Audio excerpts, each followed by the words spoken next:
फक्त निवडणूक आली म्हणून मला काही हातात भोंगा घेऊन फिरायची कुठे गरज नाही. ज्यावेळेस विरोधी पक्षातील लोक भाजपमध्ये येतील त्यावेळेस तुम्हाला तिकीट मिळेल हा विश्वास तुम्हाला वाटतो का? देवदर्शनाचा विषय असेल तर लोकांची श्रद्धा असते, लोक जातात देवदर्शनाला. निश्चितच ज्या देवदर्शन आणि यात्रा ज्या होत आहेत त्याचा कदाचित आमच्या भारतीय जनता पार्टीतल्या सर्व उमेदवारांना त्यात निश्चित फायदा होईल असा पण मला एक विश्वास वाटतो. पण तुम्ही ज्या अर्थी मला हा प्रश्न विचारताय की त्यांनी कुठलंही भरीव काम केलंय का, याचं उत्तर त्याच्यातच आहे की त्यांनी कुठलंही भरीव काम केलेलं नाही. नमस्कार, मी अमोल अवचिते सिविक मिरर मध्ये आपलं स्वागत करतो. पुणे महापालिका निवडणुकीची प्रचाराची रणधुमाळी सुरू आहे. प्रत्येक इच्छुक उमेदवाराकडून जोरदार प्रचार सुरू केला जातोय. खराडी वाघोली प्रभाग क्रमांक 4 मधील इच्छुक उमेदवारांसोबत आपण संवाद साधतोय. आज आपण भाजपचे शैलजित बनसोडे यांच्यासोबत संवाद साधणार आहोत. नमस्कार. नमस्कार. शैलजी, आपण 2017 साली पहिली निवडणूक लढलात आणि आता पुन्हा निवडणुकीला सामोरे जाणार आहात.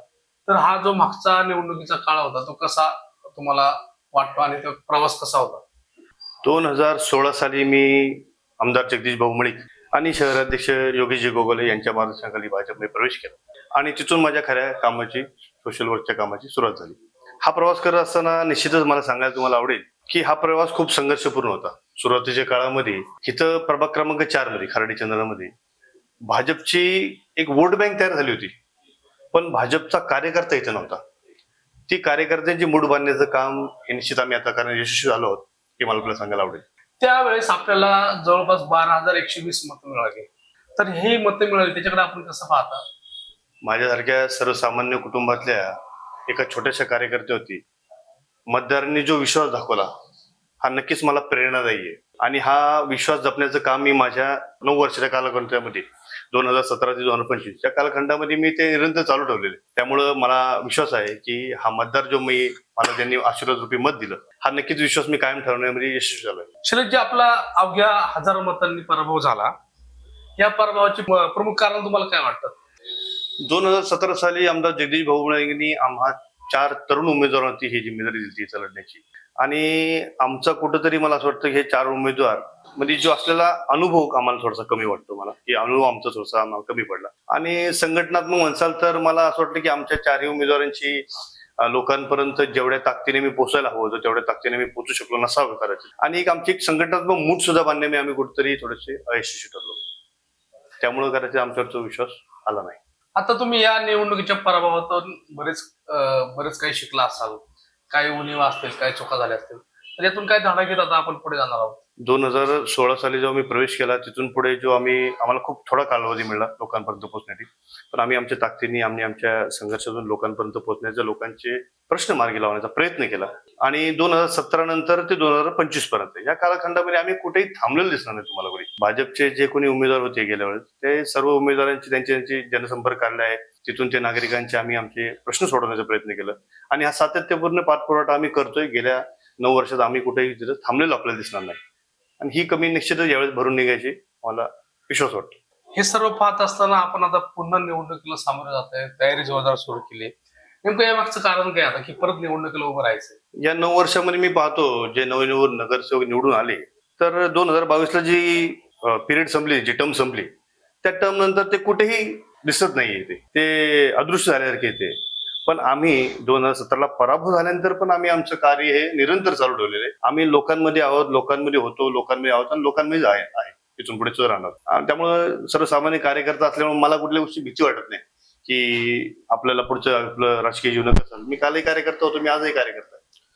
आता हे सर्व होत असताना प्रभागामध्ये अनेक प्रश्न आहेत, तर निवडणुकीमध्ये आपला कोणता मुद्दा याच्यामध्ये असणार आहे? अमोलजी, खूप चांगला प्रश्न विचारला आपण.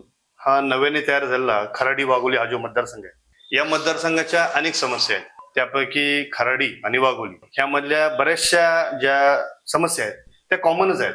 सगळ्यात महत्वाचं झालं तर नगर रोडची जी ट्रॅफिकची समस्या आहे ती खराडी आणि वाघोलीची दोघांना एकदम खूप भेडसावते. आणि खराडी वाघोलीची समस्या म्हणजे काय, पाणी आहे, रस्ते आहेत, ड्रेनेज आहे, अशा बऱ्याच गोष्टी आहेत ज्या इथं अजून मूलभूत सुविधांवरती काम नाही. आपण म्हणतो आपण IT पार्कचं हब झालोय, पण इथं अजूनही खूप बेसिक गोष्टींचा अभाव अजून सुद्धा लोकांवरती खूप जास्त प्रमाणात आहे. पाण्याची समस्या खराडीमध्ये किती मोठ्या प्रमाणात आहे आणि ती सेम समस्या वाघोलीला सुद्धा आहे. त्यामुळे ह्या 2-3 जरी आपण मुद्द्यावरती बोलायचं म्हणलं तर बेसिक समस्यातून पण आपली सुटका झालेली नाही. त्यामुळे या समस्यांवरही फोकस केला आम्ही, चांगलं काम करायचा प्रयत्न केला. यातून निश्चितपणे आम्ही चांगला मार्ग काढू. खराडी प्रभागामध्ये ज्यावेळेस 4 नगरसेवक निवडून आले, आता परत त्याला वाघोली जोडलंय, परंतु या भागामध्ये आपण म्हणतो की बेसिक समस्या सुटल्या नाहीत. तर जे नगरसेवक म्हणून कार्यकाळ त्यांनी पार पाडला, त्यांनी कामं केली नाहीत असं मला वाटायचं का? निश्चितच त्यांनी कुठली कामं केली असती तर त्यांचे हे बेसिक प्रश्न आमच्या खर्डी जनरेच्या लोकांना, नागरिकांना हे भेडसावत नसते. आपल्याला काय अपेक्षा होत्या त्यांच्याकडून, की काय त्यांच्याकडून कामं करण्यावर? त्यांनी कुठल्या प्रकारच्या कार्य केले हे त्यांनीच सांगावं ना.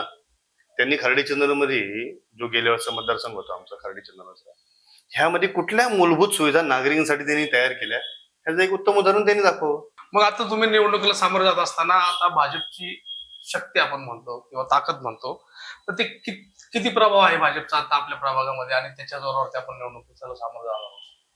मी जसं आपल्याला मगाशी सांगितलं, भाजपचा इथे वोटर बँक तयार होता, पण भाजपचा इथे कार्यकर्ता नव्हता. आज मला आपल्याला सांगायला आवडेल की भाजपचा इथं आता मोठ्या प्रमाणात कार्यकर्ता बेस तयार झाला आणि आम्ही तो सातत्यपूर्ण टिकून धरण्यासाठी आम्ही यशस्वी झालो. भाजपची शक्ती वाढलेली आहे, चर्चा सुरू आहे, म्हणूनच की काय विरोधी पक्षातून अनेक जण भाजपमध्ये यायच्या तयारीत आहेत. आपले शहराध्यक्षांनी देखील सांगितलं की काही दिवसांमध्ये मोठे बदल होते. वडगाव शरीचं नाव त्याच्यामध्ये चर्चेत आहे. तर ज्यावेळेस विरोधी पक्षातील लोक भाजपमध्ये येतील त्यावेळेस तुम्हाला तिकीट मिळेल हा विश्वास तुम्हाला वाटतो का? किंवा ह्याचा परिणाम तुमच्या सर्व आता जी तुम्ही मोड बांधलेली आहे त्याच्यावर तर होईल असं तुम्हाला वाटतंय का? भाजप पक्ष हा सामान्य कार्यकर्त्यांचा पक्ष आहे आणि मला विश्वास आहे ज्या पद्धतीने मी माझ्या पक्षाशी एकनिष्ठ होऊन इतके वर्ष काम करतोय, तर पक्ष मला निश्चित संधी देईल असा मला विश्वास वाटतो. वाघोली मध्ये असं म्हटलं जातं की यात्रा, पदयात्रा काढल्या जातात. त्याच्यानंतर खराडीमध्ये अनेक लोक जॉईन झालेत की बाबा आता यात्रेला जायचंय. खराडी आणि वाघोली ही 2 गावं एकत्र आल्यामुळे आता प्रचार, निवडणूक या सगळ्यामध्ये पैशांचा पाऊस पडेल आणि आपण म्हणतात की आपण सर्वसामान्य उमेदवार आहात. तर याच्यामध्ये आपला कितपत टिकाव लागू शकतो आणि त्याला भाजप म्हणून आपण कसे सामोरं जावं? निश्चित मी भारतीय जनता पार्टीचा कार्यकर्ता म्हणून मतदारांना आव्हान करणार की जे आज पैशाचा पाऊस पाडतील किंवा जे पैशाचे प्रलोभन लोकांना देतील, ते उद्या तुमच्या समस्या सोडवण्यासाठी निश्चितपणे इथे येणार नाही. आज जे लोक प्रलोभन देतील, पैसे देतील, तर उद्या हीच लोक त्यांना म्हणतील तुम्हाला पैसे तो आम्ही विकत घेतले, त्यामुळे तुम्ही कुठल्याही कामाची त्यांच्याकडून अपेक्षा करू. जर सर्वसामान्य कुटुंबातला तुमच्या आमच्यातला सामान्य कार्यकर्ता जर आज निवडून गेला तर तुम्ही त्याच्यावरती हक्क दाखवू शकता, तुम्ही त्याला हक्काने जाब बुजू शकता की बाबा आम्ही तुम्हाला मतदान केलंय, तुम्हाला आमचं हे काम करणं क्रमप्राप्त आहे. आणि मला असं वाटतं नागरिक आता सुजाण झालेला आहे, तो अशा कुठल्याही प्रलोभनाला बळी पडत नाही. देवदर्शनाचा विषय असेल तर लोकांची श्रद्धा असते, लोक जातात देवदर्शनाला. निश्चितच ज्या देवदर्शन आणि यात्रा ज्या होत आहेत त्याचा कदाचित आमच्या भारतीय जनता पार्टीतल्या सर्व उमेदवारांना त्यात निश्चित फायदा होईल असा पण मला एक विश्वास वाटतो. तुमचा पराभव करून जे नगरसेवक झाले त्यांनी कोणतं भरीव काम करणं आपल्याला अपेक्षित होतं?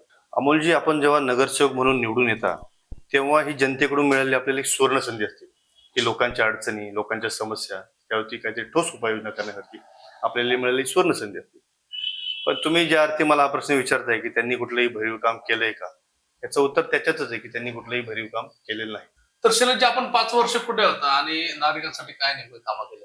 मी गेले 9 वर्ष माझ्या मतदारसंघातच आहे. मी सर्वसामान्य कार्यकर्ता असल्या कारणाने मी लोकांच्या सुखदुःखामध्ये वावरणारा कार्यकर्ता आहे. मी कालही होतो, आज आहे, उद्या असणार आहे.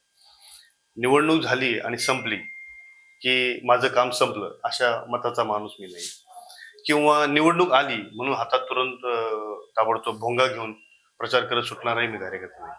मी कालही होतो आणि आजही मी माझं काम हे निरंतर करत आहे. राहिला प्रश्न तुम्ही काय केल्याचा, तर मी माझ्या जनसंपर्क कार्यालयामधून इथं अनेक कार्यक्रम राबवले आहेत.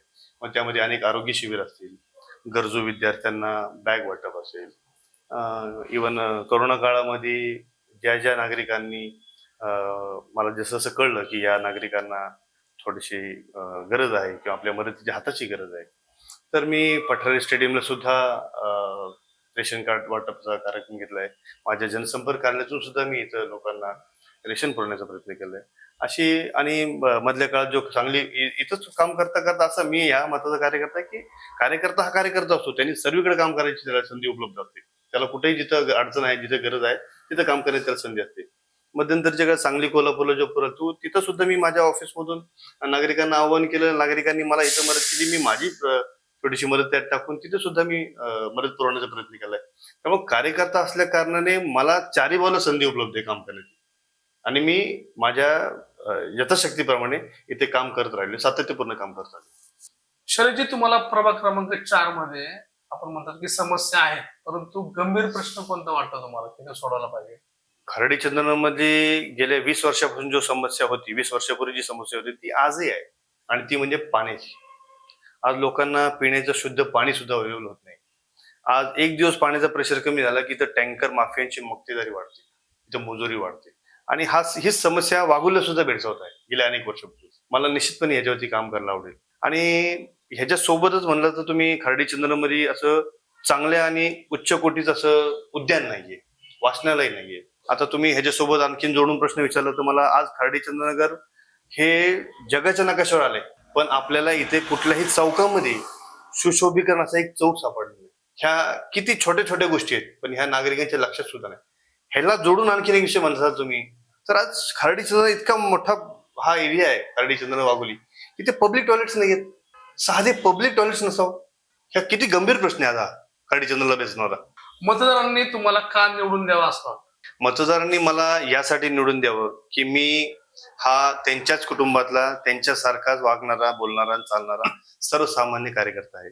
माझ्याकडे तुमची कुठलीही समस्या आली तर मी ताबडतोब आणि तडीस नेण्याचा, ती 100% पूर्ण करण्याचा प्रयत्न करेन. तुम्हाला कुठल्याही कोणाच्या दारात जायची गरज नाही. तुम्ही फोन करून शैलेश बनसोडेला तिथं बोलू शकता. अशा सर्वसामान्य कुटुंबातल्या कार्यकर्ता जर उद्या निवडून आला तर तुमच्या नक्कीच समस्या सोडवण्यासाठी तुम्हाला ती मदत होणार आहे. तर आपल्यासोबत होते शैलेशजी बनसोडे यांनी आपल्या प्रश्नांना मोकळेपणाने उत्तरे दिली आणि खराडी वाघोलीतील अनेक प्रश्नांवरती त्यांनी प्रकाश टाकला. ते देखील आता ह्याच प्रश्नाला घेऊन निवडणुकीला सामोरे जाणार आहेत. त्यांच्यासोबत आपण वेळोवेळी संवाद साधूयात आणि त्यांना नगरसेवक पदासाठी शुभेच्छा देऊयात. धन्यवाद शैलेश. धन्यवाद.